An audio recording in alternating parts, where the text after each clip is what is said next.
Hello again. Thanks for listening. This is the Insomniac's Graveyard podcast, hosted by me, derickthinks. I believe this is, episode 7. I'm going to start off this podcast by reading an excerpt from a novel by Emily St. John Mandel. The novel is titled Station 11. Yeah, you may have heard of it. 20 years after the end of air travel, the caravans of the traveling symphony moved slowly under a white-hot sky. It was the end of July, and the 25-year-old thermometer affixed to the back of the lead caravan read 106 Fahrenheit, 41 Celsius. They were near Lake Michigan, but they couldn't see it from here. Trees pressed in close at the sides of the road and erupted through cracks in the pavement. Saplings bending under the caravans and soft leaves brushing the legs of horses and symphony alike. The heat wave had persisted for a relentless week. Most of them were on foot to reduce the load on the horses, who had to be rested in the shade more frequently than anyone would have liked. The symphony didn't know this territory well and wanted to be done with it. But speed wasn't possible in this heat. They walked slowly with weapons in hand, the actors running their lines and the musicians trying to ignore the actors, scouts watching for danger ahead and behind on the road. It's not a bad test, the director had said earlier in the day. Gil was 72 years old, riding in the back of the second caravan now, his legs not quite what they used to be. If you can remember your lines in questionable territory, you'll be fine on stage. Enter Lear, Kirsten said. 20 years later, in a life she mostly couldn't remember, she had a small non-speaking role in a short-lived Toronto production of King Lear. Now she walked in sandals whose soles had been cut from an automobile tire, 3 knives in her belt. She was carrying a paperback version of the play, the stage directions highlighted in yellow. Mad, she said, continuing. Fantastically dressed with wildflowers. But who comes here? The man learning the part of Edgar said. His name was August, and he had only recently taken to acting. He was the second violin and a secret poet, which is to say, no one in the symphony knew he wrote poetry, except for Kirsten and the 7th guitar. The safer sense will ne'er accommodate. Line? His master thus, Kirsten said. Cheers. The safer sense will ne'er accommodate his master thus. The caravans had once been pickup trucks, but now they were pulled by teams of horses on wheels of steel and wood. All of the pieces rendered useless by the end of gasoline had been removed. The engine, the fuel supply system, all the other components that no one under the age of 20 had ever seen in operation, and a bench had been installed on top of each cab for the drivers. The cabs were stripped of everything that had excess weight, but left otherwise intact, with doors that closed and windows of difficult to break automobile glass, because when they were traveling through fraught territory, it was nice to have somewhere relatively safe to put the children. The main structures of the caravans had been built in the pickup beds, tarps lashed over frames. The tarps in all 3 caravans were painted gunmetal gray, with "The Traveling Symphony" lettered in white on both sides. No, they cannot touch me for coming, Dieter said over his shoulder. He was learning the part of Lear, although he wasn't really old enough. Dieter walked a little ahead of the other actors, murmuring to his favorite horse. The horse, Bernstein, was missing half his tail, because the first cello had just restrung his bow last week. Oh, August said, thou side-piercing sight. You know what's side-piercing? The third trumpet muttered. Listening to King Lear 3 times in a row in a heat wave. You know what's even more side-piercing? Alexandra was 15, the symphony's youngest actor. They found her on the road as a baby. Traveling for 4 days between towns at the far edge of the territory. What does side piercing mean? Olivia asked. She was 6 years old, the daughter of the tuba and an actress named Lynn. She was riding in the back of the second caravan with Gil and a teddy bear. We'll be in St. Deborah by the water in a couple of hours, Gil said. There's absolutely nothing to worry about.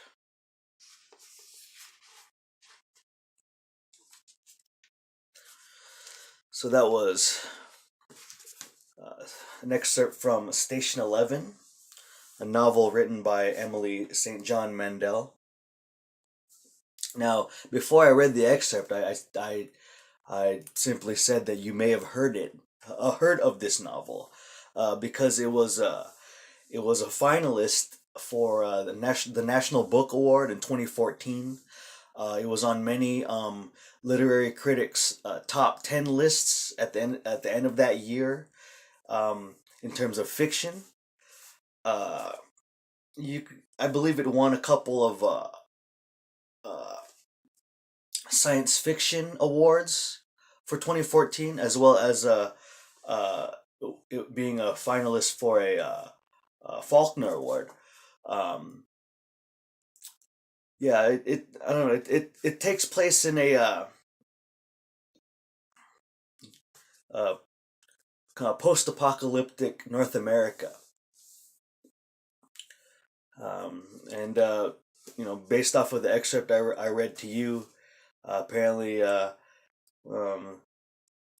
most of it follows a traveling, uh, I guess, traveling Shakespeare production, I guess you could say. But it's actually one of my most favorite books ever. Um, I have, I have, I don't know, I've found a lot of inspiration from this book. Just I don't know, I really do like her style of writing, and Miss Mandel is actually quite a good writer, quite a talented writer. She really sets the scene very well. Um, yeah, yeah. Station 11. Dig it. Okay. Yeah. So this is episode 7 of the Insomniac's Graveyard Podcast. Hope everyone's doing well. Hope everyone enjoyed themselves. If you've celebrated the holidays, if you're listening to this podcast in the future around the holidays or after the holidays, I hope everything uh, was to your liking. I hope you spent some quality time with family, or if not, if you spent time alone or only with a pet, I hope it was a relaxing, if anything, a relaxing holiday. Um, Jesus, it's quite warm. It's quite warm in my recording studio, aka my restroom. Although it's not so warm outside, so I don't know. I guess I got maybe the heat turned up, which I usually turn off the heat before I record. But I'm drinking some coffee. Okay. Well, the first thing I want to get into, and I don't know, maybe this will be the only thing I get into. Of course, with this podcast, I ramble about whatever, and sometimes I ramble about many things, while other times I ramble about just a couple things. Um, but I wanted to talk about, since it's post holidays, I'm recording this after the holidays, but I wanted to talk about um, New Year's resolutions. We've all, maybe many of us, especially in the Western world, or maybe in North America, and maybe parts of Europe. I don't know. Maybe they do New Year's resolutions uh, in other parts of the world, but I'm only, um, I'm only providing an American standpoint. But maybe everyone in America has done uh, a New Year's resolution, something maybe, something to improve themselves in the coming year, some way to improve themselves in the coming year, or to say maybe avoid a bad habit, right? Obvious examples would be to save money. If you're if you're a big spender, an unnecessary spender, or maybe if you've especially around the holidays, if you've say gained a little weight, that a New Year's resolution, a very common one is to get in shape, maybe lose some vanity pounds, or just be in better health. Which is why the I believe gym memberships have usually rise. The number of gym memberships usually rises during the earlier months, the first quarter of the year, and because people are have their New Year's resolutions of getting fit or getting healthier in the during the new year. Other New Year's resolutions, probably deal with something maybe a little bit more personal, maybe a little bit more emotional. Just simply just to feel happy or to be happy. That I believe that's a common one nowadays, especially with younger people. With the rise of just uh, just awareness, and maybe a more somber youth.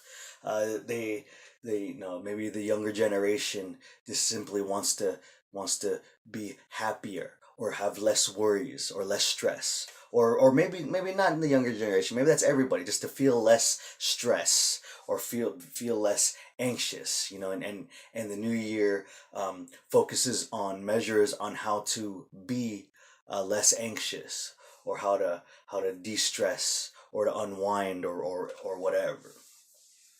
Um, I remember in particular, a few years ago, one of my good friends, it was his New Year's resolution to be 5% better. And honestly, even during this whole process, during that entire year, I heard it from him a lot. He's focused a lot of his time on being quote 5% better, right? And of course I went along with it. I mean, his motivations are his own, of course. you know um However, I didn't exactly know what it meant.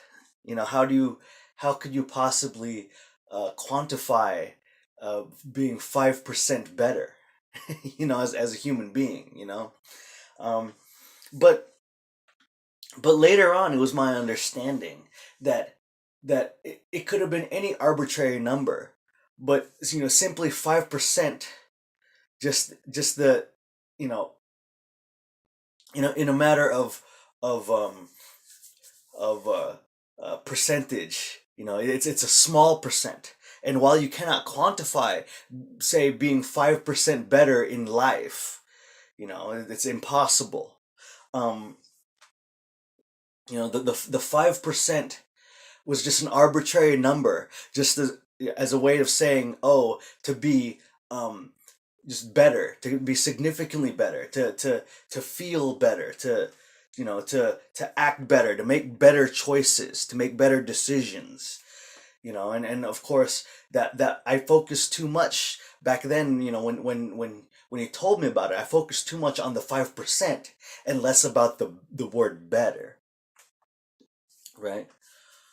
um and to be honest, it's it's general enough, saying that you want to be 5% better. It's general enough that it can cover many things. It can cover your health. It can cover things like finances. It can cover just things like mood, or how you treat other people, or how you want to be perceived, or what you want to accomplish. 5% better covers all of those things. And while other resolutions are more specific, specifically geared towards, say, one of those many things. Simply saying that this year I want to be 5% better.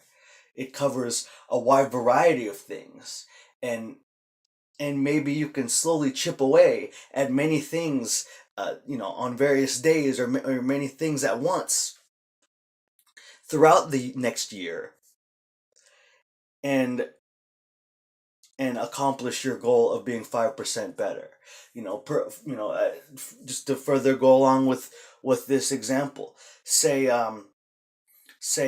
you you spend say you spend $100 a week of $100 of your weekly paycheck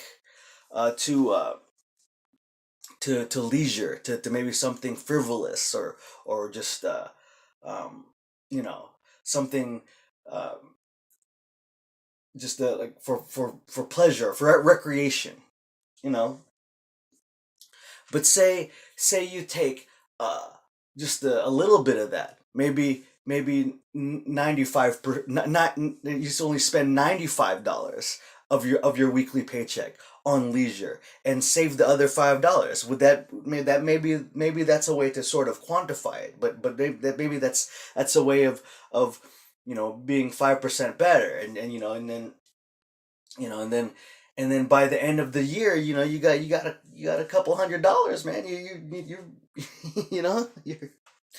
You got a couple $100 maybe, and you could spend it on more geared towards the next Christmas or holiday, for gifts, or a vacation, or whatnot.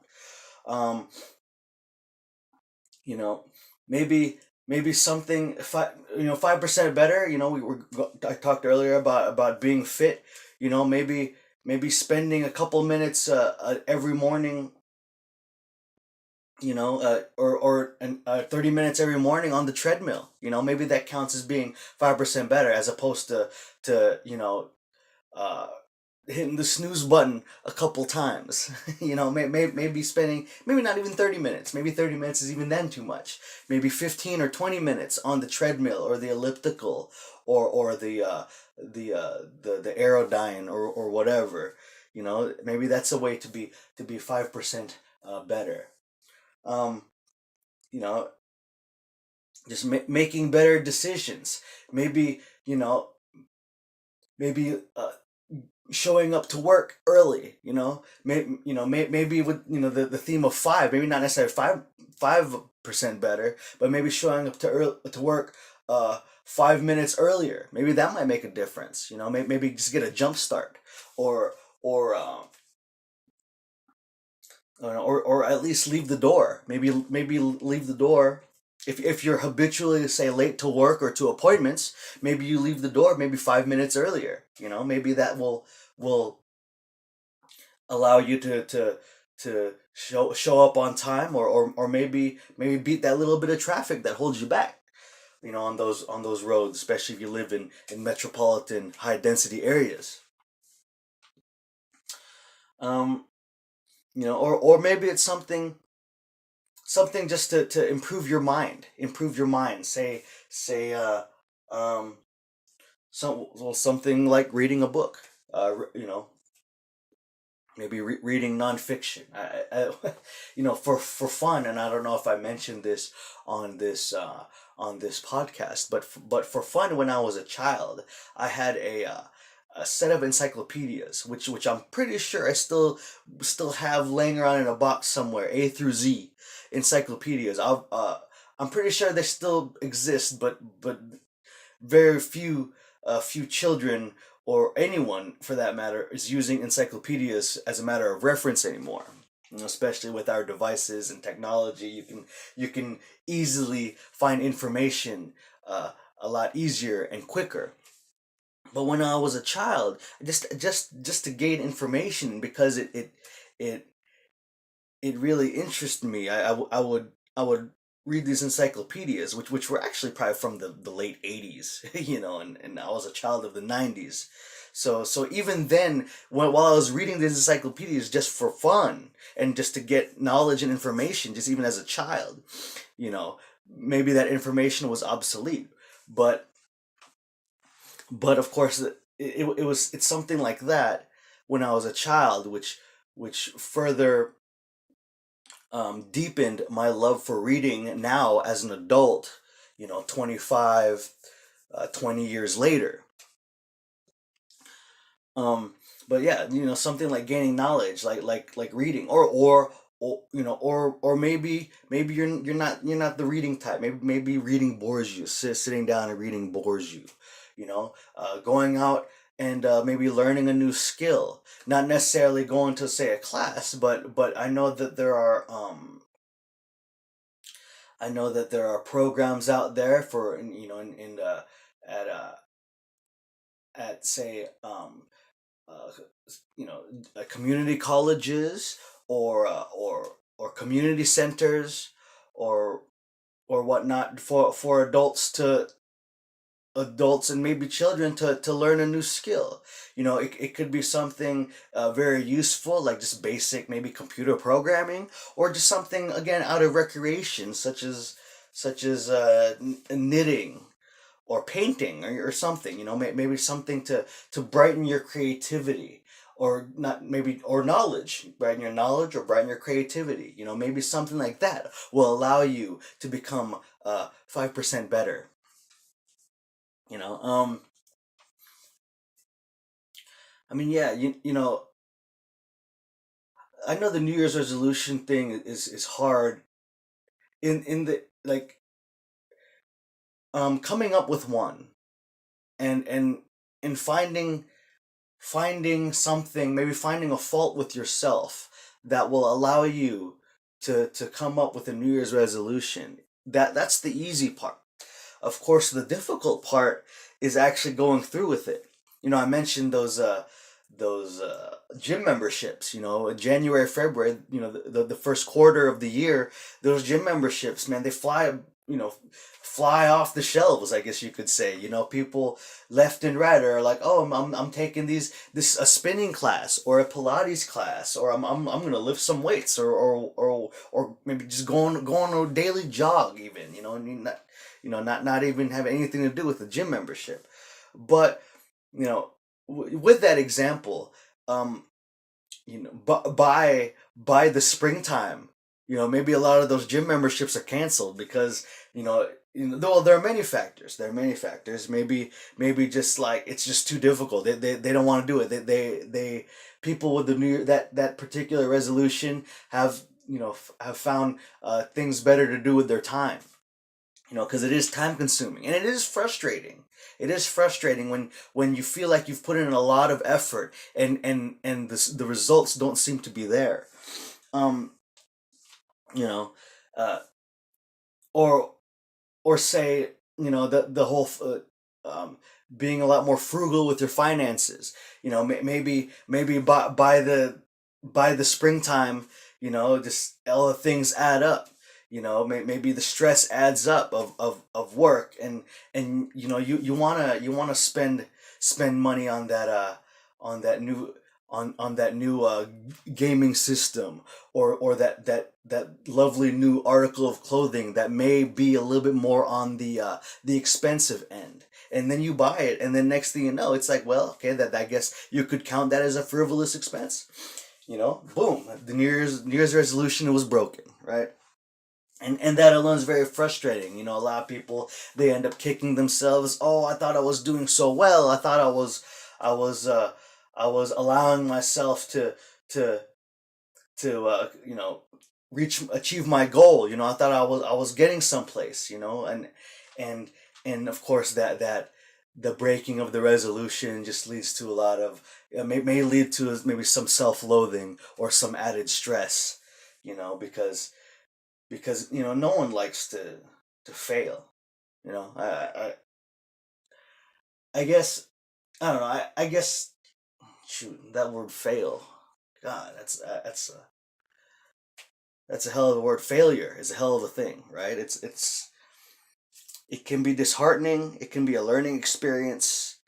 It can be just downright, just soul crushing. You know. I remember. Okay, well, as a hobby, I like to write. I like to write as a hobby. You know. Honestly, much of my reading, I mentioned reading earlier in this just a little bit ago, but much of my reading of these novels in the beginning of the podcast is just a way for me to kind of stimulate my own creativity. All of these books, from the first episode to this episode, are books that I've read and enjoyed in the past. It's not a completely random. Uh, you know, I I've been inspired by these books, and a lot of these books they inspire my own writing. However, for some reason, no matter what, I can't get myself to complete a novel. I've been writing novels for or writing books. Just as a hobby. I don't ever see this as a professional venture. Although that is the big dream, is to to be an amazing novelist, right? The great American novelist is like the big dream, right? But I simply write books and or novels as a hobby, and for some reason, I've maybe have written upwards of a dozen, but have truly only completed one, and that was that was a number of years ago. And I've covered a bunch of topics that really interested me. Um, of course, um, a lot of writers they write a lot of what they prefer to read. For me, it's uh, contemporary American literature, post World War II, so postmodernist. I believe that's what it is. God, if if if my old English teacher from the university is listening to this, apparently I haven't been listening enough if I got it wrong. But I believe it's postmodernist. So after World War II, maybe like starting 1960 to the present, that's the kind of literature enjoy reading the most, and that's a lot of that covers what I enjoy writing about the most. Um, but for some reason, it's like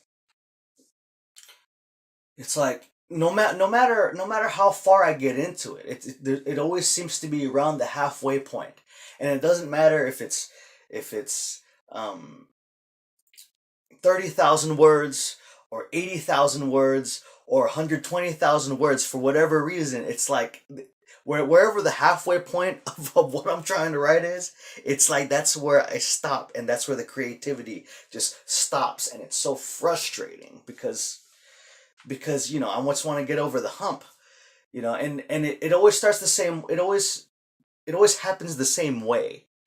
It's not just a complete stop cold turkey. It's like, oh, I hit a roadblock. I don't know what to write anymore.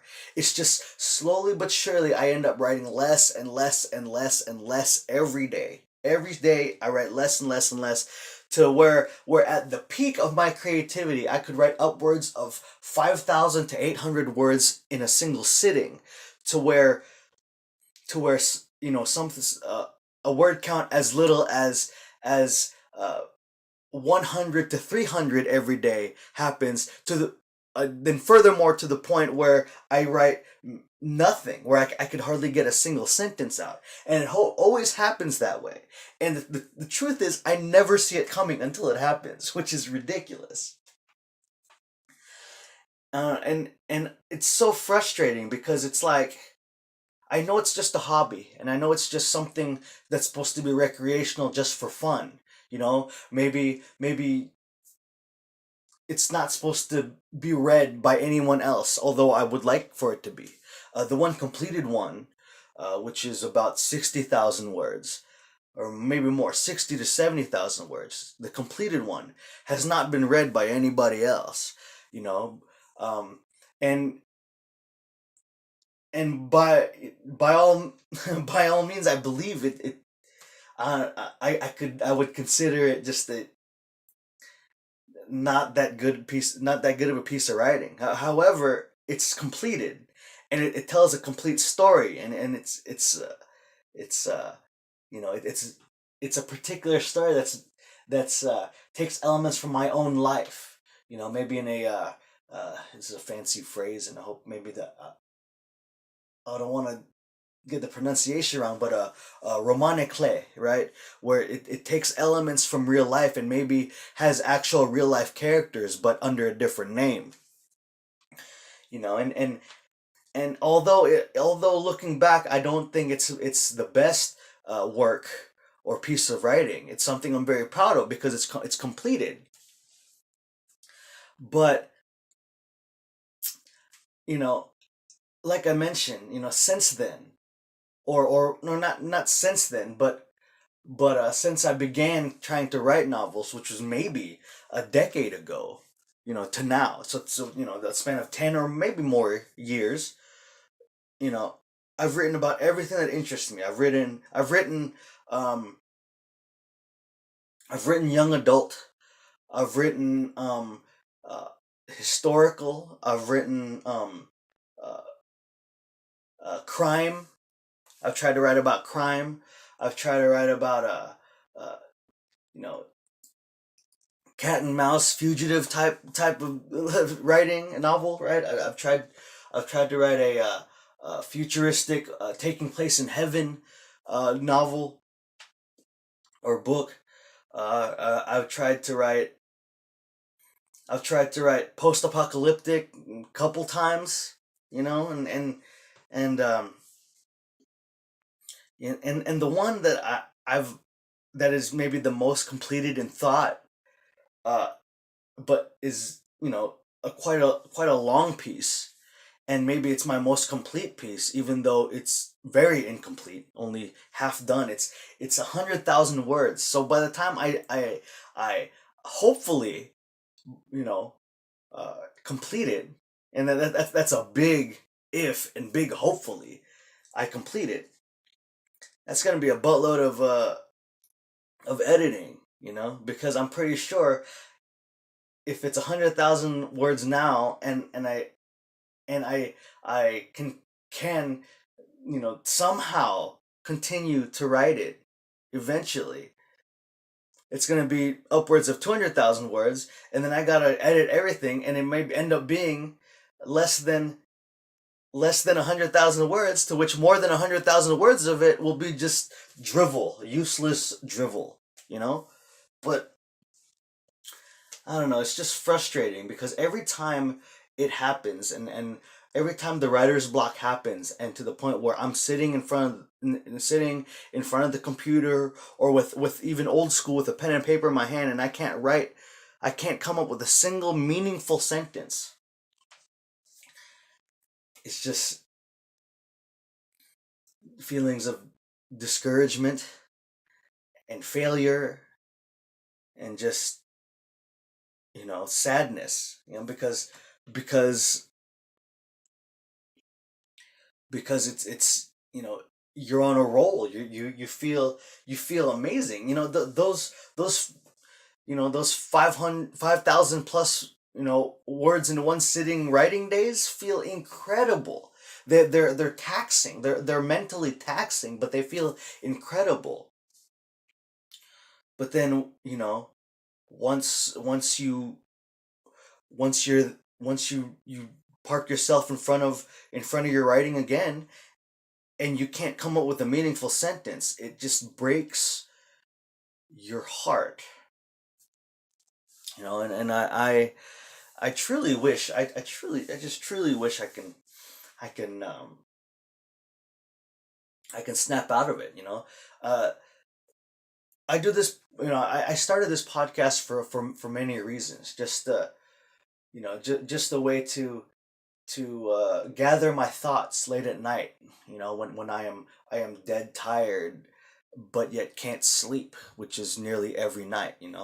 But I do this once a week, just as a way, just to I don't know. It's therapeutic in a way. I'm talking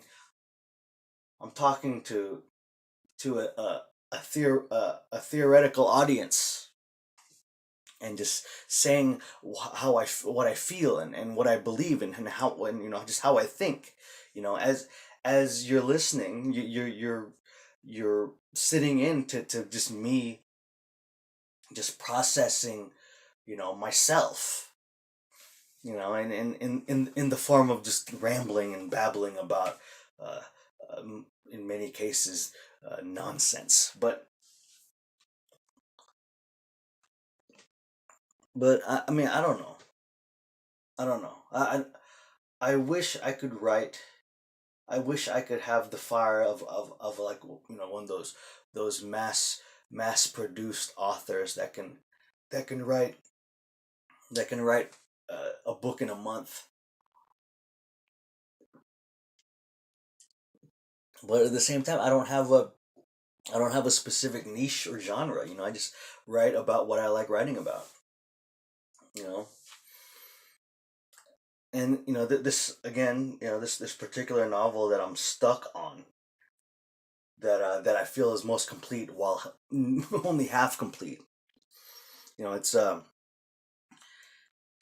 multi generational contemporary piece, just following the lives of multiple families that are loosely interconnected as they go through um specific events and experiences of the 21st century. And of course I cover things like technology, and the advancement of technology, and the recession, and as I mentioned, it's coming of age. So of course, I do cover things like crises, midlife crises, and coming of age, and things like that. But this particular part I'm stuck on, I don't know. Maybe it's just the lack of creativity, or maybe it's just the lack of motivation to write something meaningful. Maybe, I mean, I don't know. Maybe I need just a whole new setting and experience. Maybe I need um, because because every character that I write about has a little piece of me attached to them. Uh, boy or girl, man or woman. Say, even if I were to write about a family pet, a dog, I'm pretty sure they would have some sort of characteristic that I myself exhibit, right? And you can't, and maybe a number of other writers can attest to this, but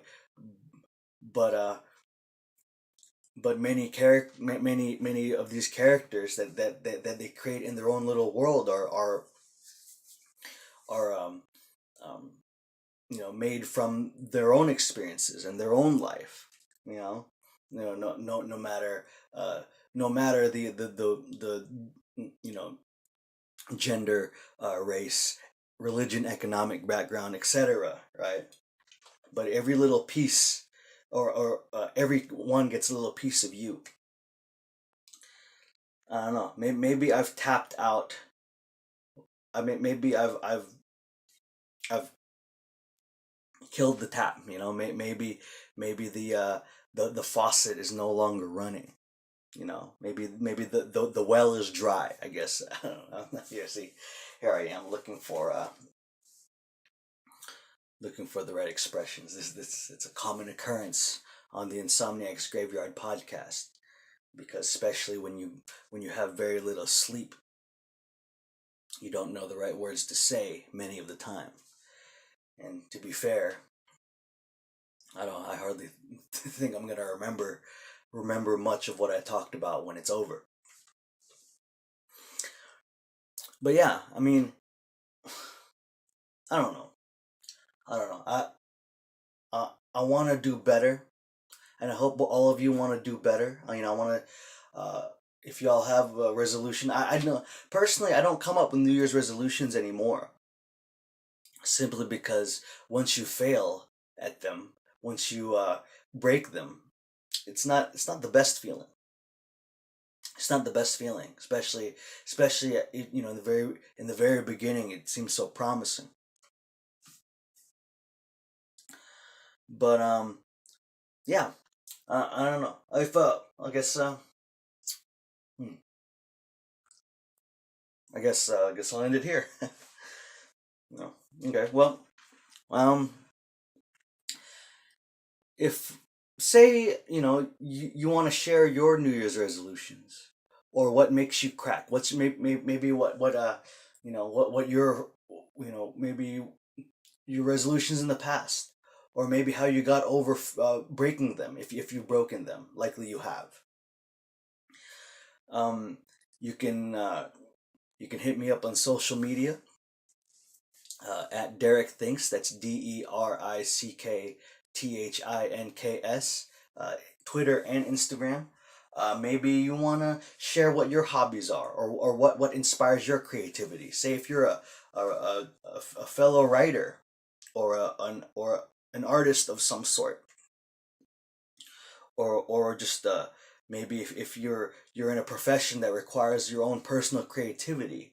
Maybe you can share what allows you to stay creative, and the measures you take when you feel like your creativity is waning.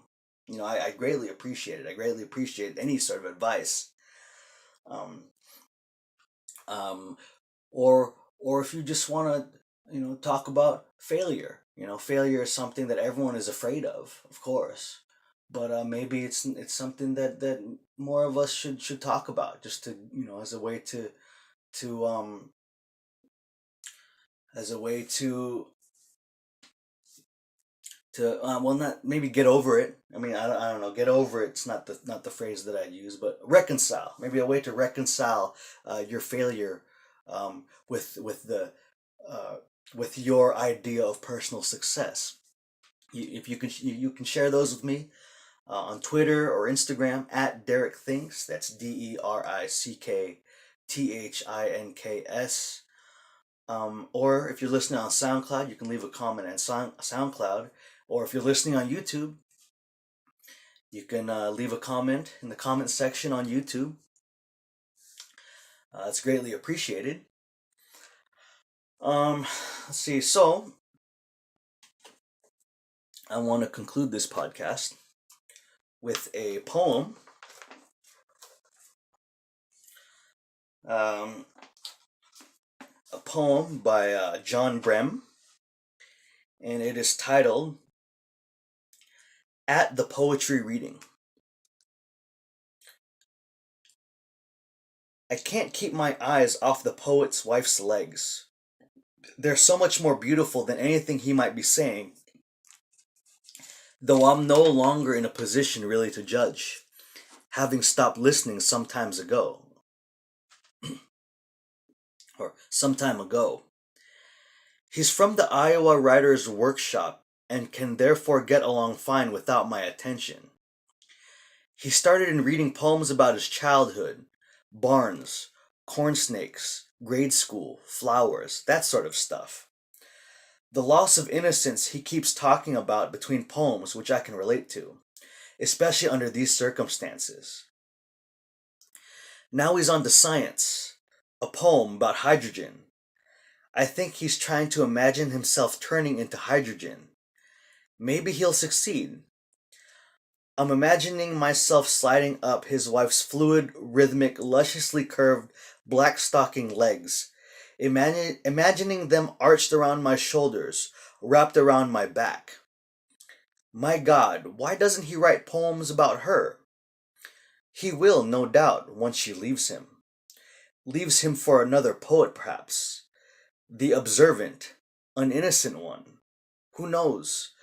a poem when it sits down in a room with him.